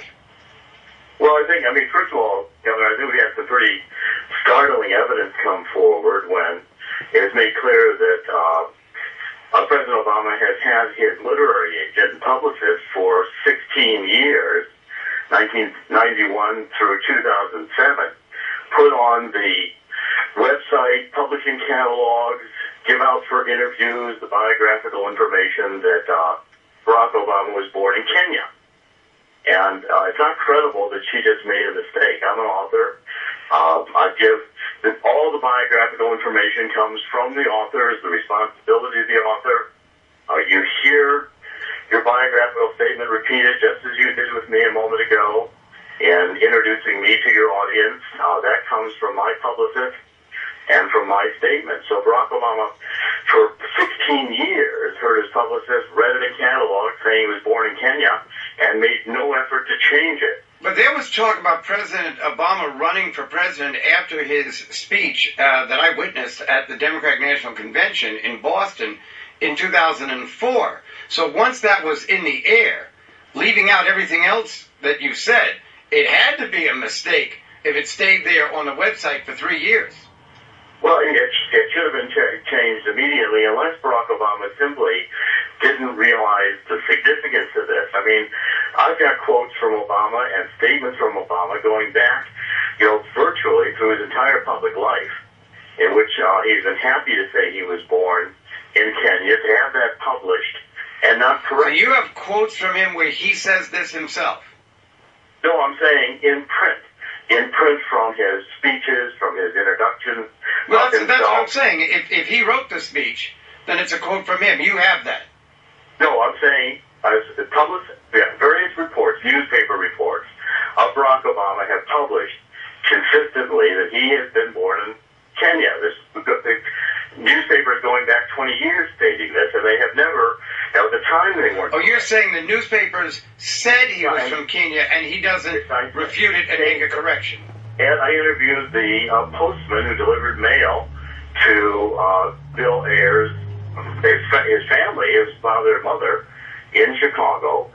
And Mrs. Ayers told the postman that the family, the Ayers, were funding this African-American foreign student through his education. Barack Obama shows up, introduces himself to the mailman, and the subsequent day says he's coming to thank the Ayers for funding his education. Now, again, this is, two kinds of association. The postman, in an affidavit, swore to Sheriff Arpaio's law enforcement group that, in fact, this was Barack Obama, and he associated Barack Obama with the foreign student being paid for his education, this time at Harvard, by the Ayers. And that would only not, that does two things. That affidavit of the postman, and I published a video of it on WND.com, establishes both that Barack Obama knew the Ayers family far earlier than he'd ever admitted he lied.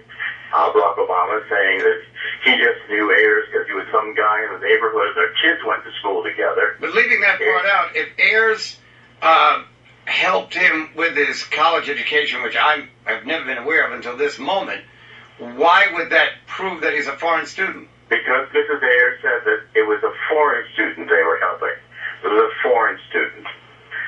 And that was the association the postman made. But a lot of people who are born in other countries are associated with that country, even though they're Americans. Well, Governor, I've got a good idea. If Barack Obama was letting his publicist for 16 years say that he was born in Kenya, maybe Barack Obama was telling this to the universities they applied to. Why are we not allowed to see from Occidental College, from Columbia, from Harvard, kids' applications, whether he was a foreign exchange student, whether he got tuition as a foreign student? We have zero records from Barack Obama on his education. I'll tell you what, Jerry, when I was at Columbia, I got a letter from the bursar's office that if I didn't pay my library bill, they would never let anyone else see my records, and I didn't pay it. Well, maybe they go get back and correct that problem, Governor. Now, you allege that because wherever President Obama was born, that he immediately, because of his father, became a dual citizen of the United States and Kenya, since his father was Kenyan, and that makes him ineligible to be president regardless of where he was born. Tell us about that. Well, again, this was even on the Obama campaign website in 2008, and the State Department had Obama as a dual citizen at birth on their website, so I wrote about it in WND.com, and then the State Department scrubbed it. I mean, the strictest definition of a natural-born citizen under Article 2, Section 1 is not just a citizen, but someone born in the United States to two parents who are U.S. citizens at the time of birth. And that's an issue that needed to be examined at the time in 2008. It needs to be examined again. You know, the Democrats attacked, the first birthers were the Democrats. They attacked John McCain. John McCain went to the Senate, presented his birth credentials. Senate Resolution 511 was passed. John McCain, as I remember it, was born in a U.S. territory, even though it wasn't a state. And in the Canal Zone. In the Canal Zone. And but the Democrats were attacking him. Go back to my book, Where's the Birth Certificate? I've got 50 pages of exhibits. You'll see 7 or 8 pages where but see, Jerry, this is Washington Post, New York I think, part of the problem. And let me, if you don't mind, let me explain to you what I think the problem is. Yeah, maybe some Democrats, somebody's running against in a primary, did attack him, which is very common, that you just attack anything you can think about your opponent. But for instance, on May 25th, in an interview that you had with Alex Jones, who I'm familiar with as well, you said that if Obama gets reelected, that we're going to have thought education camps, and that if we are alive at all, then you go on to say there'll be no First Amendment, no Fourth Amendment, and no human rights. Now, I'm not quibbling for the moment with what you said, but I'd like to provide a background for that.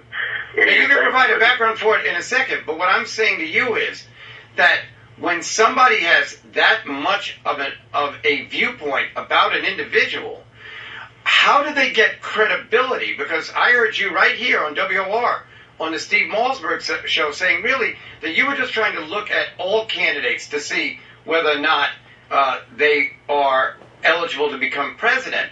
But when you've got, and I'm not denying you this right, but when you've got that strong a point of view about this president, and you also wrote a book about Kari, who happened to be the Democratic candidate running in 2004, don't you think that it diminishes the credibility of your argument? In other words, that with some people you can't, I'll let you talk, but with some people you can't even get to first base. Well, I gotta commend you on your Saul Alinsky skills. You're very good at demonizing me and shifting. No. I'm not trying to demonize you. I'm trying to talk about how you get recognition in the marketplace. How about if I answer your question? Sure. First of all, I also pointed out that I don't think Marco Rubio or Bobby Jindal are natural-born citizens. Their parents, for either of them, they have problems with their parents not being U.S. citizens when they were born. I, by the way, wrote a book against George W. Bush called The Late Great USA. You may not have read that one, Governor, but it does refute your argument that I'm only, in a partisan way, attacking Democrats. I deny that. And furthermore, I'm arguing that the entire demonization, thank you for the opportunity to introduce another book. I have Saul Alinsky, the evil genius behind Obama, as a e-book.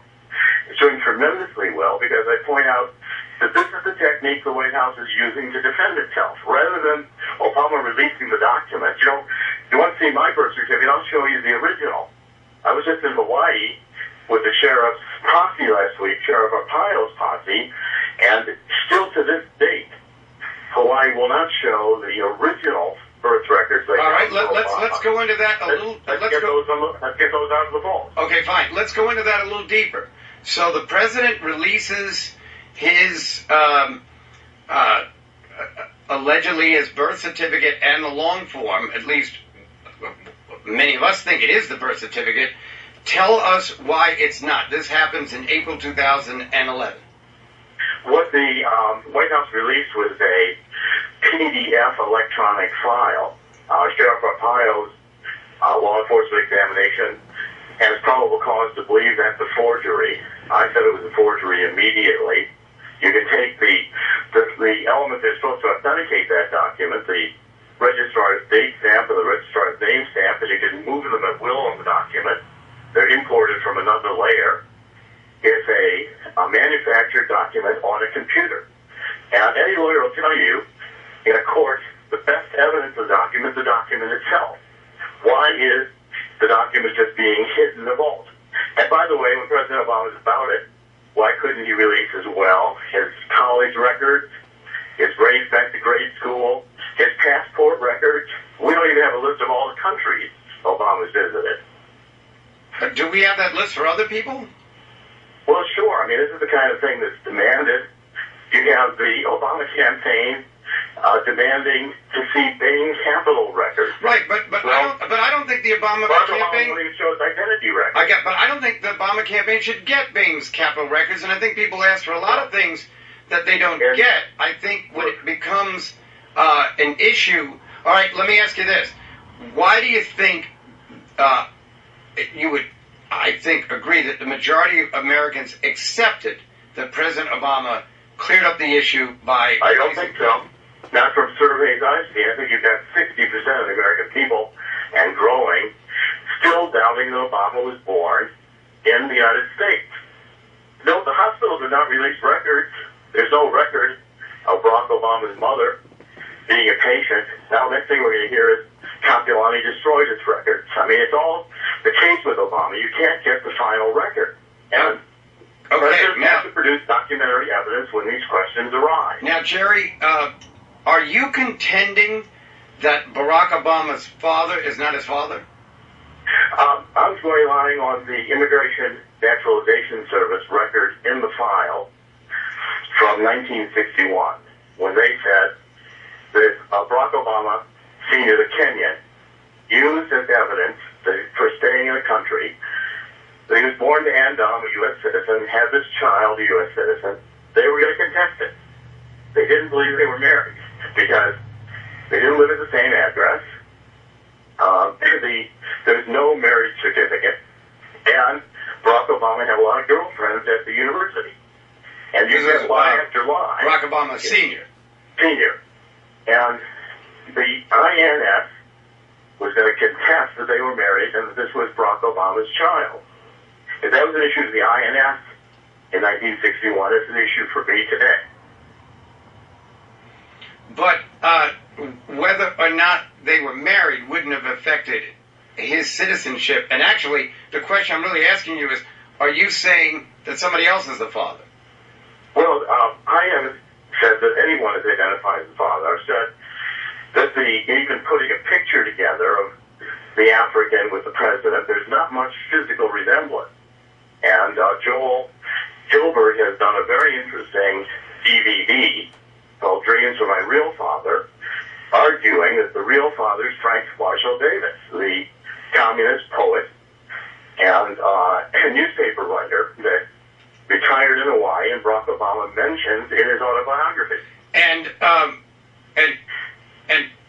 But then if it was him, doesn't it discount your previous argument, because now he's born to two American citizens? Well, Governor, I still think the baby was born in Kenya, because whatever the deep secret is here of the birth, Ann Dunham could well have, or whomever was the mother, gone to Kenya to maintain the cover-up that the African was the dad.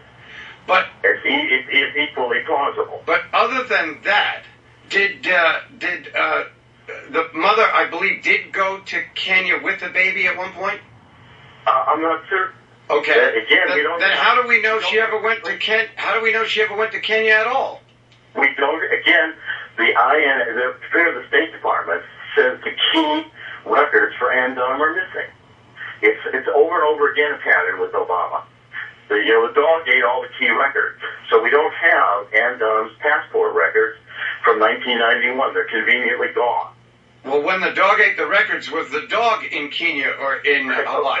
I'm just kidding. I'm sorry. I'm not sure where the dog was, but this dog gets around. I mean, I just got the feeling that this couple was not married, and like a lot of other people, he tried to assert this. Like you said, he was seeing a lot of women. He wasn't planning on marrying anyone. That this baby, as far as he was concerned, was an accident. So because of that, I don't see any reason why the woman would go to Kenya to have the baby. There didn't seem to be any interest he had in being a father to the baby. Well, maybe they wanted this to be the appointed father. We don't have enough evidence to know, but we do know there's lies. I mean, in Greece, my father, Obama, says that mommy and daddy stayed together until the Kenyan had to go to Harvard in 1962. The records are that within 3 weeks of this baby being born, Ann Dunham, the mother, split to Hawaii. She's in Seattle, Washington, taking night courses at the University of Washington. I've got the transcript. 3 weeks from the time the baby was born. Right. Then how does she get from Seattle, where she seems estranged from him, all the way to Kenya? Well, all of this is pretty remarkable about the mother, and it raises fundamental questions which need to be answered. Is this the mother biologically? Is this the father biologically? And 3 weeks after an 18-year-old gives birth, she's flying from Hawaii to Seattle to take night courses with this baby, and telling one of her good friends, Maxine Bach, she doesn't know how to change the diapers. I mean, and she goes there without her mother. The whole thing is... So now, Jerry, I know you've got a lie in dreams from my father. Okay, so, Jerry, I know you've got a deadline. I've got to go to a break. Are you on a hard 5:30? No, I'll stay with you as long as you like. All right, well, I'll tell you what. I'll open up the lines, 800-321-0710. You can talk to Jerry Corsi. Jerry, just let me take a break. We'll be right back. All right, our guest is Jerry Corsi, who is the author of a number of books. But the one that is out right now is Where's the Birth Certificate? It came out, I believe, May 17th of 2011. Because I actually heard Jerry being interviewed on another station the day before the book was coming out. And he has been kind enough, he's very busy, but he's been kind enough to stay over for a little while longer. And we're going to let you talk to him at 800-321-0710. So let's start. The call's with Jeanette in New Jersey. You're on with Jerry Corsi. Hi, Jerry. This is Jenna. Hi, Jenna. How are you? We've met at a symposium and several other times, but I can't believe all the thousands of hours of investigative work that you put into this, and I feel that I feel people are starting to pay attention, but I feel that the conservatives and the Republicans and the people out there are just afraid to go there, and I don't know why. Because you have... Well, let's stop right there. Jerry, why do you think Republicans say, who would be interested in seeing President Obama lose, are not touching this issue? Well, what I know is that question of character is important, and whether or not the Republicans raise it, I'm going to continue pressing the investigations I've done. I mean, the publicist has out there that Barack Obama was born in Kenya, and that information's out there, for 16 years. Somebody's lying, either then or now. Barack Obama needs to show the documentary evidence to finally put these questions to rest. And by the way, not just another forged so-called original document out of the Hawaii Department of Health. Sheriff Arpaio wants the microfilm, he wants all the records, and he wants a thorough examination, because if the documents were forged once, they could be forged again. An assemblyman named Anthony M. Bacco came to see you speak, Jerry, at the Mission Masonic Temple in New Jersey and told the Star-Ledger that he wasn't sure about the issue, but it raised a lot of questions that he had not really thought about before. Let's go to Patricia in Westchester. You're on with Jerry Corsi. Hi, Governor. Hi, Mr. Corsi. My experience in life tells me that often people hide things or alter things generally out of some embarrassment, not usually something criminal. However, let's assume, for the sake of argument, everything you've presented is fact. Oh, be careful, Patricia. Don't assume for the sake of argument you may get written up like I did. Go ahead. That's okay. I'll take it, Gov. Assuming everything you said is true and he is legally, unconstitutionally, able to serve, my question is, he would have to know that. Therefore, why would he want to create for himself such a negatively notorious history that would follow him for the rest of his life and make all his work, that anything he signed, null and void? What does he have to gain by such a fraud? Jerry? Well, I'm a political scientist. I'm not a psychiatrist. What I know is that even in Indonesia, this Barack Obama was listed in school, registered as Barry Soetoro. His mother had another surname put on her passport record, removing her son from her passport, Soy Barkov. Now, is it Barry Soetoro who's in the White House, or is it Barack Obama? And was he legally a citizen of Indonesia? Did he register in school as such? It seems so. Did he have an Indonesian passport? Again, we don't know. Was he adopted by the Indonesian stepfather? These are all questions that could materially affect Obama's natural-born citizenship status, and Obama still today, 4 years into the presidency, refuses to show you the document. But Jerry, if we went back to that time, 1961, when records were kept a lot differently, would there be that much information about any of us who happened to be born in Hawaii and moved around to Indonesia and other places?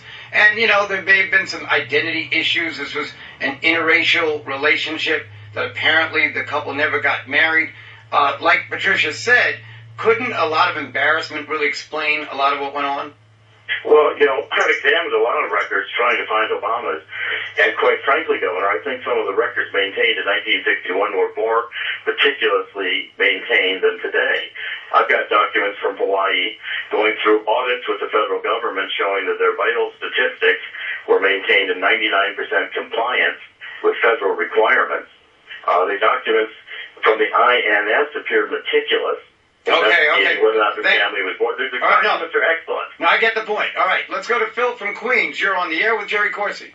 Hi. Thank you, Professor, for doing a good job, and thank you for mentioning that you've gone after and have investigated Republicans also. Yeah, I'm actually impressed by that. I think the big problem is if it was one thing, if it was just Hawaii, if it was just Kenya, if it was just Indonesia, if it was just Occidental College records being sealed, if it was just the Columbia records being sealed, if it was one thing, two things. Phil, now this is an excellent question, Jerry. Is this an issue for you of a smoking gun or death by 1,000 nicks? Well, I think it's really not the birth certificate. The issue is an identity issue. The fact is we've got basically an undocumented worker in the White House. And every time you try to get the documentary evidence, they're sealed, you can't see them, they're lost, they're gone. American people have a right to know who this guy is. Is he Barry Soetoro, or is he Barack Obama, or somebody else?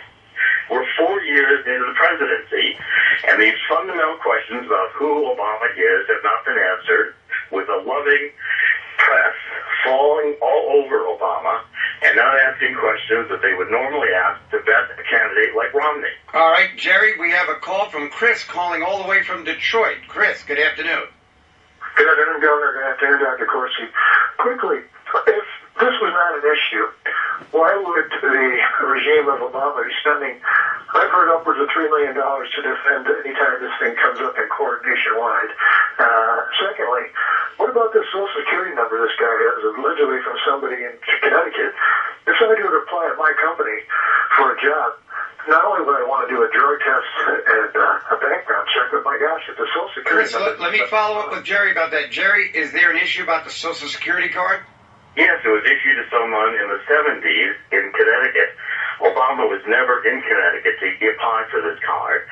Even Bill O'Reilly was wrong, covering for Obama, saying, oh, the father applied for the card. Well, the father was chased out of the United States, Barack Obama Sr., the Kenyan, in 1964 with a scurrilous record from the INS of chasing about every woman he came in contact with. They wanted him gone.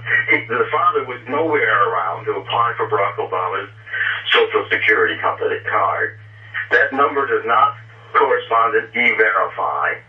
The Social Security said it was not issued to Barack Obama. And besides, Obama had a job at Baskin & Robbins ice cream shop when he was a kid in Hawaii. Why didn't he have a Hawaiian Social Security card for that job, or was he paid under the table? But when he was a kid, he probably didn't have a Social Security card at all. Well, okay, so he got paid under the table. But most kids that go work someplace do. Fine. Then that's great. But he does not have any reason to have gotten this Connecticut-issued card. Okay. John from Brooklyn, you're on with Jerry Corsi. Yes, hello. Greetings. In 1875, there was a decision by the Supreme Court, minor versus habitat, and defined natural-born citizen as being somebody born in the United States territories and having citizen parents.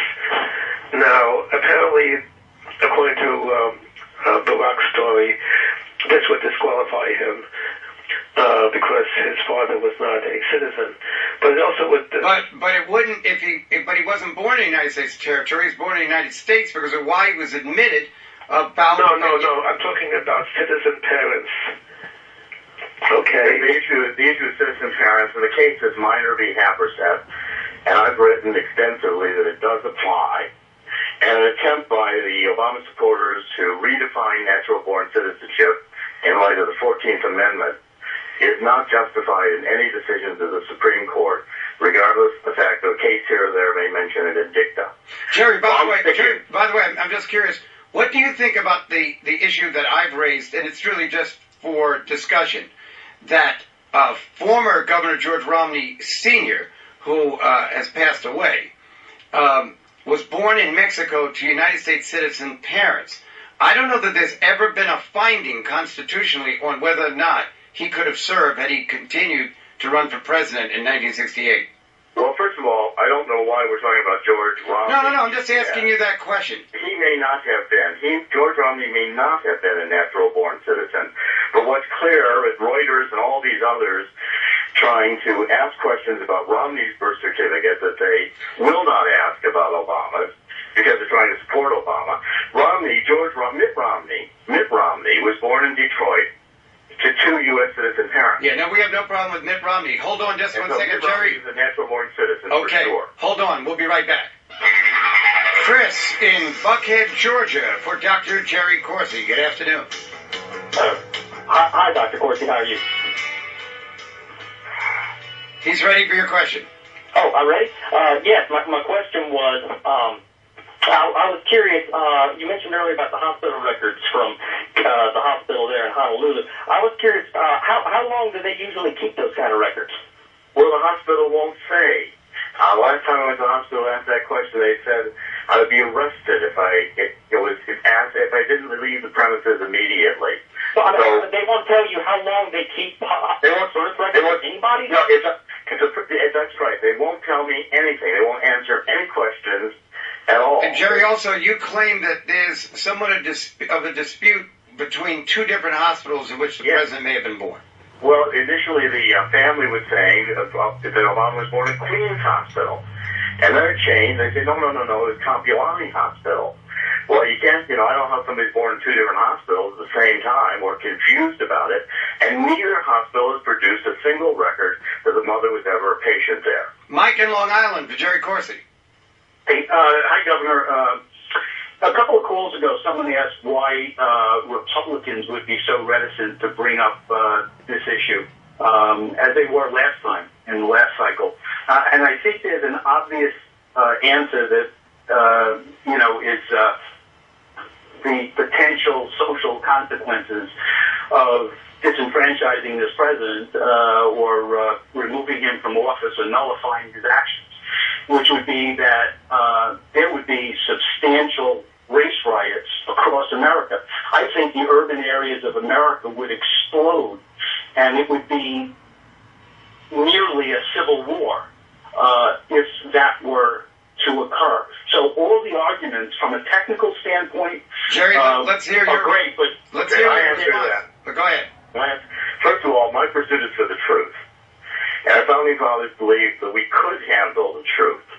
This country's been through many crises, including many crises of the presidency.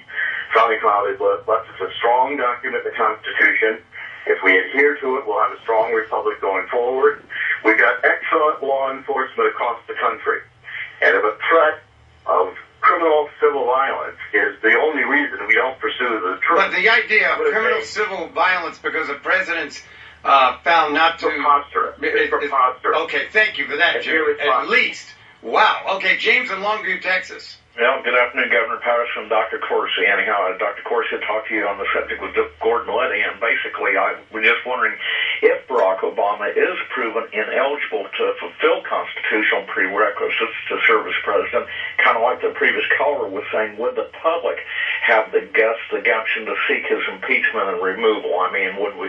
It's not a matter of the Constitution not working. Would we have the conviction to do it? Oh, James, I think a lot of people stood up for President Nixon, but as soon as the tapes exposed him, he had no political support after that. My confidence is in the American people. I think the American people will do the right thing. We fought numerous wars. We've gone through all kinds of crises. If it proved that President Obama lied and is ineligible to be president or didn't know, and the facts are contrary to what he's represented, he's represented all these contradictory pieces of information about the hospital, born in Kenya, not born in Kenya. The American people can handle it. Okay. And let's get this proof. Richard in New Jersey for Dr. Jerry Corsi. So, Governor? Yes, sir. Hi, how are you? Very good program.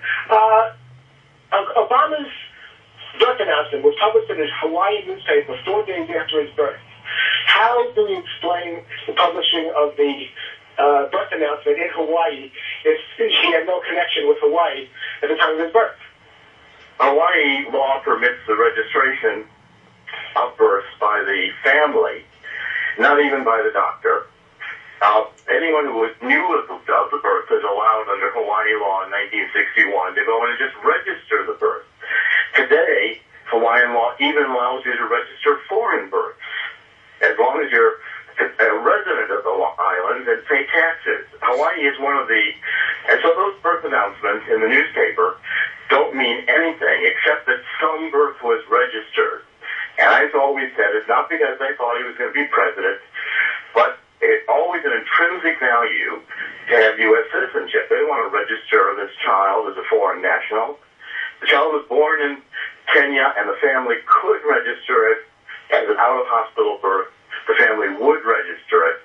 And I've got pretty good evidence which suggests that the birth was registered by the grandparents, which is the address on that birth announcement in newspapers. Mommy and Daddy never had an address together. So I've got pretty good evidence that it was registered in an outlying office where the unattended births were registered. Okay, Jerry, hold up. Let's take a break. We'll be right back. We're inquiring about the president's birthplace with Dr. Jerry Corsi. Let's go to Rose in Orange County, California. Hi, how are you? Okay. I wanted to state that Obama, on 2 different videos that I've actually seen, states that his father and his grandfather are born in Kenya, they're Muslims, and that they were his subjects of Britain and under the British rule. Therefore, Obama inherited being a subject of Britain at his birth, and being a baby of a foreign-born parent automatically makes him ineligible. Jerry. I've said, Governor, the father being a Kenyan, Obama's dual citizen at birth, and he was not eligible for that reason alone to be president. And by the way, Governor...